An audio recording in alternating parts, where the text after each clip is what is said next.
لقد حق القول، البتہ تحقیق لازم ہو گئی ہے بات، علی اکثرہم، ان کی اکثریت پر، اسی بات لازم ہوگی عذاب والی. آپ اس کو بریکٹ میں لکھ لیں، میں دوبارہ لکھواتی ہوں.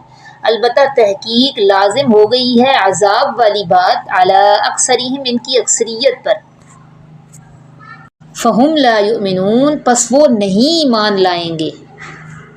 لوگوں کی اکثریت آپ جتنی مرضی یہ کوشش کر لیں، آپ کی تمام تر مساعی کے باوجود ایمان نہیں لائے گی، وہ اسی طرح نابود ہوں گے. اس کی وجہ بھی آگے اللہ تعالیٰ بتا رہے ہیں. ٹھیک ہے، تو یہ ہمارے بھی سننے کے لیے ہے کہ کہیں ہمارا شمار ایسے لوگوں میں تو نہیں ہوتا.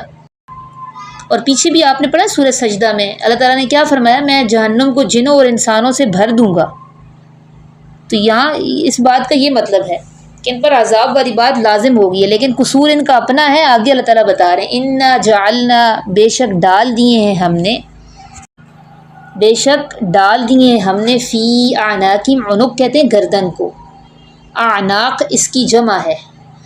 ہم نے ڈال دیے ہیں ان کی گردنوں میں، ایمان نہ لانے، اکثریت کے ایمان نہ لانے کی وجہ اللہ تعالیٰ بتا رہے ہیں. بے شک ڈال دیے ہیں ہم نے ان کی گردنوں میں اغلالن، توق، فہی الی الاذقان، پس وہ ٹھوڑیوں تک ہیں. ذقن، اذقان یہ ٹھوڑی کو کہتے ہیں. بیٹا شٹ دو. پس وہ ٹھوڑیوں تک ہیں.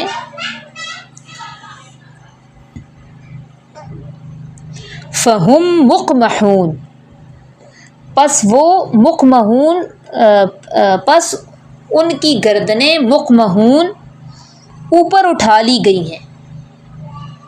اس کا آپ یہ بھی لکھ سکتے ہیں کہ پس وہ سر اونچا کیے ہوئے ہیں،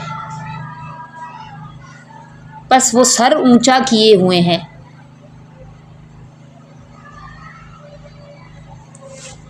پس ان کی گردنیں اٹھا لی گئی ہیں.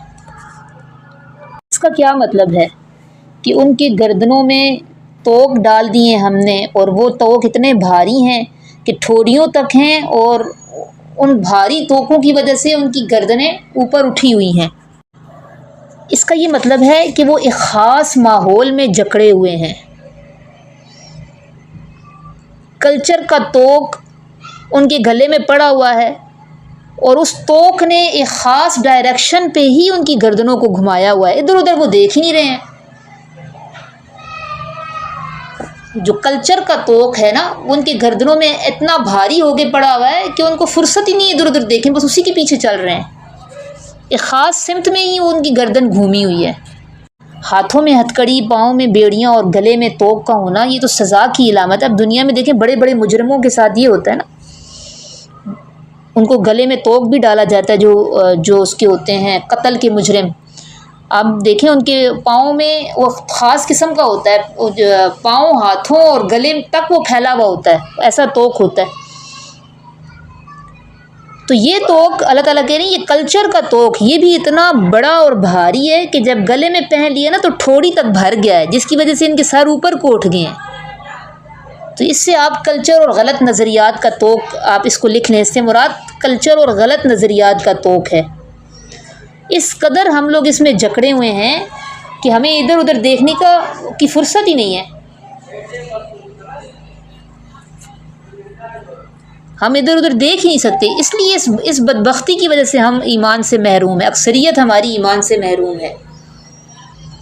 آگے دیکھیں، وجعلنا، اور ڈال دیے ہیں ہم نے، من بین ایدیہم، اور ڈال دی ہے ہم نے، من بین ایدیہم، ان کے سامنے، سدن، ایک رکاوٹ، اور ڈال دی ہے ہم نے ان کے سامنے ایک رکاوٹ، ومن خلفہم سدن، اور ان کے پیچھے ایک رکاوٹ، فاغشیناہم، پھر ڈھانپ دیا ہے ہم نے ان کو، فہم لا یبصرون، پھر نہیں وہ دیکھ سکتے.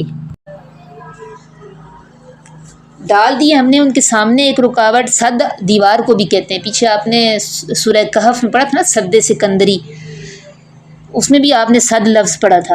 تو سد دیوار یا رکاوٹ کو کہتے ہیں. تو اللہ تعالیٰ کہہ رہے ہیں ان کے آگے پیچھے دیواریں کھڑی ہوئی ہیں، اور ان کو ان دیواروں نے ڈھانپا ہوا ہے، جس کی وجہ سے یہ کچھ دیکھ ہی نہیں سکتے. کیا مطلب؟ یعنی اندھیرے میں ٹامک ٹوئیاں مار رہے ہیں. اس اندھیرے سے، ان دیواروں اور پردوں سے کیا مراد ہے یہ کون سے پردے ہیں جو انسان کے اوپر پڑ جاتے ہیں تو پھر اس کو سمجھ ہی نہیں آتی ایمان والا راستہ کون سا ہے۔ یہ میں پہلے بھی ڈیفائن کر چکی ہوں کہ ایک تو حجاب رسم ہے جس کا بھی اوپر بھی تذکرہ ہوا ہے، کلچر کا توق، ایک خواہشات کا پردہ بھی ہوتا ہے، ٹھیک ہے، خواہشات کا پردہ ہوتا ہے، مادیت پرستی ہوتی ہے، رسمیں ہوتی ہیں، انہی کے پیچھے یہ سارے دیواریں اور پردے ہیں۔ پوری زندگی انسان انہی میں جکڑا رہتا ہے اور ایمان کی حقیقت سے واقف ہی نہیں ہوتا۔ جب ایمان کی حقیقت سے ہی واقف نہیں ہے تو ایمان کے تقاضے کہاں سے پورے کرے گا؟ قرآن کو سمجھنا بہت زیادہ ضروری ہے، کیونکہ جب ہم قرآن کو سمجھتے ہیں نا تب ہمیں اللہ کی معرفت حاصل ہوتی ہے، تب ہمیں پتہ چلتا ہے کہ ایمان کیا ہے اور اس کے تقاضے کیا ہیں۔ تو ساری زندگی تو یہ لوگ اسی طرح گزار دیتے ہیں، جو ایک 60 سال کی ایک اوسط عمر ہم لوگ لے کر آئے ہیں، خواہشات کے پیچھے چلتے ہوئے، مادیت کے پیچھے چلتے ہوئے، رسمیں پوری کرتے ہوئے، تو یہی پردے اور یہی دیواریں ہیں جو ہمارے آس پاس رہتی ہیں۔ اکثریت کا یہی حال ہے، پیچھے اکثر کا تذکرہ ہے نا، اللہ نے کہا اکثرہم علی اکثرہم فہم لا یؤمنون، اکثریت کا یہی حال رہتا ہے۔ اچھا، اللہ تعالیٰ نے ایسا نہیں ہے کہ اللہ نے خود ہی یہ چیزیں ڈال دی ہیں، انسان خود اپنی مرضی سے اختیار کرتا ہے، ٹھیک ہے، تو پھر ایسا ہوتا ہے کہ اس کے آگے پیچھے پردے پڑ جاتے ہیں اور اس کو پھر ہدایت والا راستہ نظر نہیں آتا، ورنہ اللہ تعالیٰ نے تو ہدایت کے اسباب پیدا کیے ہیں۔ عقل کیا ہے؟ حدیث میں اللہ نے جب عقل کو پیدا کیا تو اس کو بلا کر کہا تھا میں تیری وجہ سے مواخذہ کروں گا اور تیری وجہ سے ہی گرفت کروں گا۔ ہدایت کے اسباب میں سب سے پہلا کیا ہے؟ عقل۔ اور جب انسان دیکھیں ایج آف میچورٹی میں پہنچتا ہے تو ہر انسان کی شعور اور عقل کامل ہو جاتی ہے، وہ اب مکلف بن جاتا ہے عمل کا۔ پھر اس کے ساتھ سینسز اللہ نے دے دی، حواس خمسہ جس کو آپ کہتے ہیں۔ ہمارے سامنے جو بھی معلومات ہوتی ہے وہ کہاں سے آتی ہے؟ سینسز سے آتی ہے، جو بہت چھوٹے بچے ہوتے ہیں جب ہمیں سائنس میں سینسز پڑھائے جاتے ہیں۔ پھر یہ جتنی بھی معلومات ہمیں اپنے سینسز سے ملتی ہے ہم عقل کے سامنے رکھتے ہیں، ہماری عقل یہ فیصلہ کرتی ہے درست ہے یا غلط۔ معروف کو میں آپ کو پہلے بھی بتا چکی ہوں کہ معروف کو، نیکی کو معروف اسی لیے کہتے ہیں کہ ہمارا نفس اس کو پہچانتا ہے کہ یہ نیکی کا کام ہے، اور برائی کو عربی میں منکر یعنی اجنبی چیز اسی لیے کہتے ہیں کہ ہمارا نفس اس کو پہچانتا ہے، عقل کہتی ہے کہ یہ اجنبی، یہ بری چیز ہے، اس لیے اس کو منکر کہتے ہیں۔ تو ہدایت کے اسباب میں پہلا عقل ہے، سینسز ہیں، ایک اور ہے پیغمبر اور کتابیں، تو یہ بھی تو ہدایت کے اسباب میں سے ہے نا۔ تو انسان خود ہی ان چیزوں کو جب اختیار نہیں کرے گا تو پھر کہاں سے اس کو پتہ چلے گا کہ یہ والا راستہ درست ہے، یہ غلط ہے؟ تو جب انسان یہ چیزیں نہیں، اسباب نہیں اختیار کرتا، اپنے ارادے اور اختیار سے قبول نہیں کرتا نا، تو پھر اللہ تعالیٰ یہ سارے پردے ڈالتے ہیں اس پر۔ انما تنذر وسواء علیہم، اور برابر ہے ان پر، اانذرتہم، کہ آپ ڈرائیں ان کو، ام لم تنذرہم، یا نہ آپ ڈرائیں ان کو، لا یؤمنون، وہ نہیں ایمان لائیں گے۔ برابر ہے ان پر کہ آپ ڈرائیں ان کو یا نہ آپ ڈرائیں ان کو، یہ نہیں ایمان لائیں گے۔ ایسے لوگ جن کے آس پاس پردے پڑ جائیں، جن کے دل سیاہ ہو جائیں نا، ان کو ڈرانا نہ ڈرانا برابر ہوتا ہے، ان پر ہدایت کی بات نہیں اثر کرتی، کیونکہ وہ برائیوں میں بہت زیادہ آگے نکل جاتے ہیں۔ ابھی آپ نے ایک کیس سنا ہوگا، ڈاکٹر وردہ، بڑا سوشل میڈیا پہ بہت دکھا رہے ہیں، ہر میڈیا پہ اس کو دکھایا جا رہا ہے، الیکٹرانک میڈیا پہ دکھایا جا رہا ہے۔ تو میں یہ سوچ رہی ہوں کہ وہ جو اس کی دوست ہے اس نے اس کو قتل تو کیا، لیکن میں اپنے میاں سے یہی کہہ رہی تھی، میں نے کہا یہ ایک دم سے نہیں ہوا، اس نے پہلے بھی کچھ جرائم کیے ہوں گے،